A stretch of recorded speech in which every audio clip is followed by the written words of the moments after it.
اللہ نے جو سورہ آل عمران میں فرمایا ہے کہ وَجَاعِلُ الَّذِينَ اتَّبَعُوكَ فَوْقَ الَّذِينَ كَفَرُوا إِلَىٰ يَوْمِ الْقِيَامَةِ، اس کی تفسیر میں آپ نے لکھا ہے کہ یہ بنی اسرائیل کے لیے خدائی دینونت کا ظہور ہے۔ سوال میرا یہ ہے کہ اگر اتمام حجت صرف اس وقت کے یہود ہی پر ہوا تھا تو اس کی سزا آج کے یہود کو کیوں مل رہی ہے، حالانکہ ان پر تو کوئی رسول ہی نہیں نازل ہوا؟ اور دوسری بات یہ ہے کہ پہلے رسولوں کی قوموں پر جو عذاب آتا تھا وہ سب کے لیے یکساں تھا اور پوری کی پوری آبادیاں تلپٹ ہو جاتی تھیں، لیکن آخری دو رسولوں کے معاملے میں تو کسی شخص پر پہلے اتمام حجت ہو رہا ہے، کسی میں بعد میں، اور کوئی معاف کر دیا جا رہا ہے۔ اور ساتھ ہی میں ایسے بھی بہت ہی کم واقعات ملتے ہیں جہاں عورتوں پر بھی اتمام حجت ویسے ہی عذاب کے طور پر ہو رہا ہو جیسے پچھلے زمانے کی عورتوں، بچوں اور بوڑھوں پر یکساں عذاب آتا تھا۔ ایسا کیوں ہے؟ شکریہ۔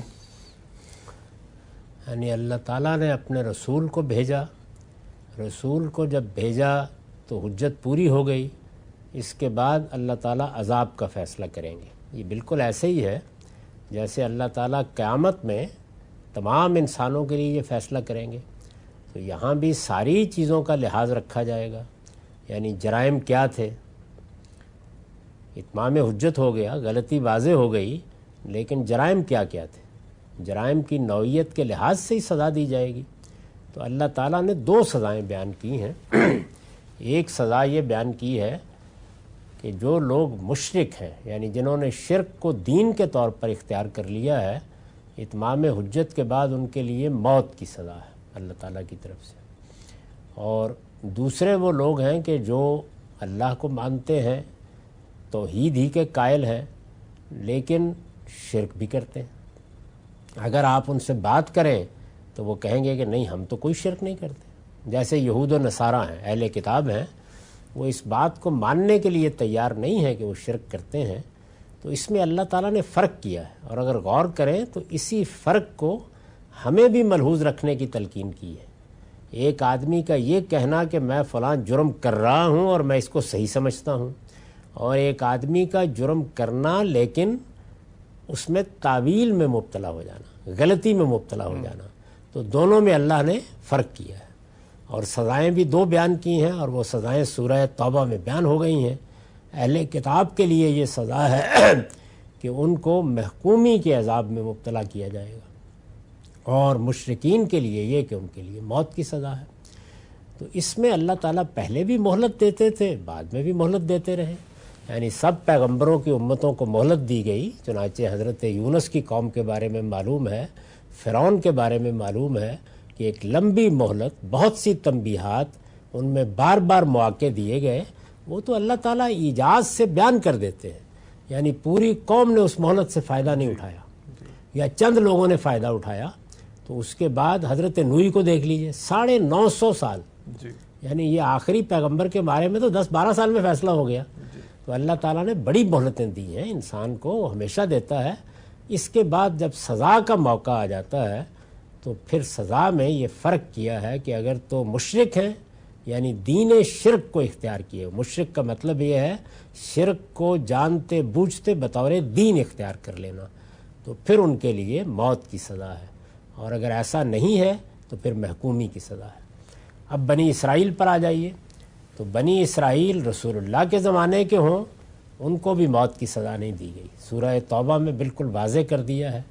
اور بنی اسرائیل سیدنا مسیح کے دور میں تھے، اس وقت بھی ان کو یہ سزا نہیں دی گئی۔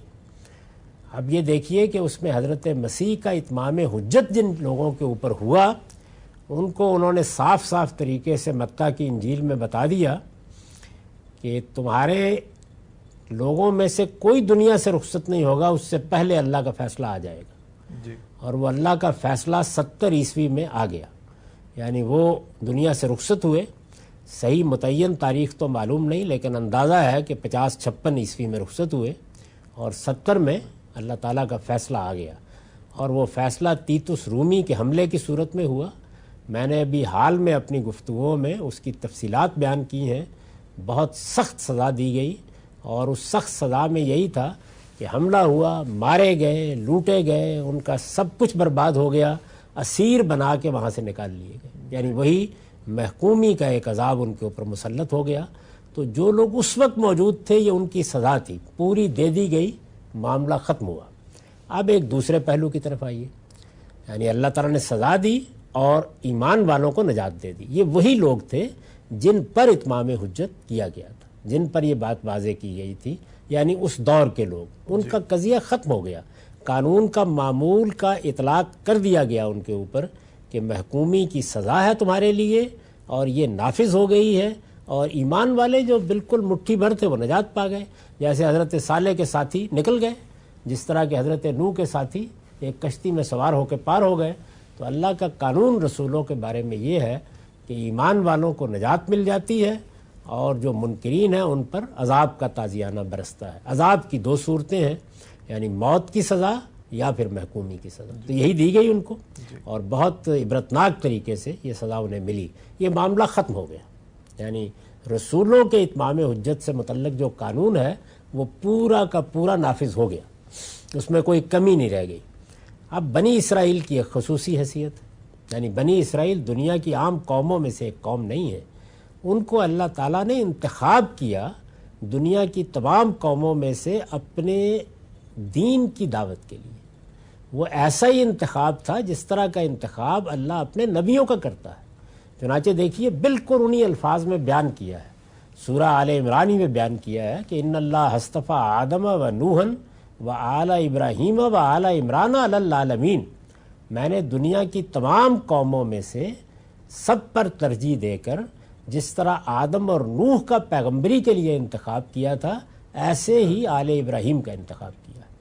یہی لفظ استعمال کیا ہے ایک دوسرے پہلو سے بنی اسماعیل کے لیے، یہ کہا ہے کہ جاہدو فی اللہ حق جہاد، یعنی اللہ تعالیٰ کی راہ میں جدوجہد کرو جس طرح کہ اس کا حق ہے، هو اجتباکم، اس نے تمہارا انتخاب کر لیا ہے۔ تو ایک پیغمبر کا انتخاب کیا جاتا ہے، ایک قوم کا انتخاب اللہ تعالیٰ نے کیا۔ یہ ذریت ابراہیم کا انتخاب ہے، یہ ذریت ابراہیم ہے جس کی ایک شاخ بنی اسرائیل ہے، ایک شاخ بنی اسماعیل ہے۔ تو ان کے لیے پھر خصوصی قانون یہ ہے کہ یہ اگر اللہ تعالیٰ کی وفاداری کا حق ادا کریں گے تو اس دنیا میں ان کو سرفرازی حاصل ہوگی، اگر شریعت سے انحراف کریں گے، اللہ کے ساتھ باندھا ہوا عہد توڑیں گے، تو پھر ان کے اوپر عذاب کا تازیانہ قومی حیثیت سے برسے گا۔ تو یہود کے ساتھ اصل میں ان کی اس حیثیت کی وجہ سے خصوصی معاملہ کیا جا رہا ہے، یعنی وہ جب تک اس منصب کی ذمہ داریوں کو ادا کرتے رہے، اللہ نے ان کو وہ کچھ عطا فرمایا کہ جو حیران کن ہے، یعنی من و سلوہ نازل ہو رہے ہیں، بدلیاں سایہ کر رہی ہیں، سلیمان و داؤد کی بادشاہی ہے جس میں پرندے بول رہے ہیں، جس میں جنات خدمت انجام دے رہے ہیں، تو سب کچھ دیا۔ لیکن جس وقت پھر انہوں نے انحراف کا طریقہ اختیار کیا تو تدریجی طور پر اللہ تعالیٰ نے ان کو سزا دینا شروع کی۔ سزا دینے کا یہ عمل جاری ہے، اور چونکہ ان کا انتخاب قومی حیثیت سے ہوا ہے، یہ دوسرا قانون جو ہے یہ قیامت تک ان پر لاگو ہے۔ اس کو قرآن نے دو پہلوؤں سے بیان کیا ہے۔ ایک اس پہلو سے بیان کیا ہے کہ سیدنا مسیح کے اتمام حجت کے بعد ہم نے یہ فیصلہ کیا ہے کہ قومی حیثیت سے قیامت تک تم ان کے ماننے والوں سے مغلوب رہو گے، یعنی اس جرم کی وجہ سے جو تم نے میرے انتخاب کے باوجود کیا، انحراف کیا۔ دوسرا، اس سے بھی پہلے اعلان کر رکھا گیا ہے کہ دنیا ہی میں تمہارے جرائم کی تمہیں سزا بھی قومی حیثیت سے ملتی رہے گی۔ یہ جو دوسری بات ہے یہ سورہ اعراف میں بیان کیا، اور اس میں بھی بالکل قیامت تک کے الفاظ ہیں، یعنی میں قیامت تک تمہارے اوپر ایسے لوگوں کو مسلط کرتا رہوں گا الی یوم القیامہ کہ جو تمہیں بدترین عذاب دیں گے۔ تو یہ بنی اسرائیل کی خصوصی حیثیت ہے، میں نے اس پر بہت لکھا ہے، ان کا معاملہ عام قوموں کا نہیں۔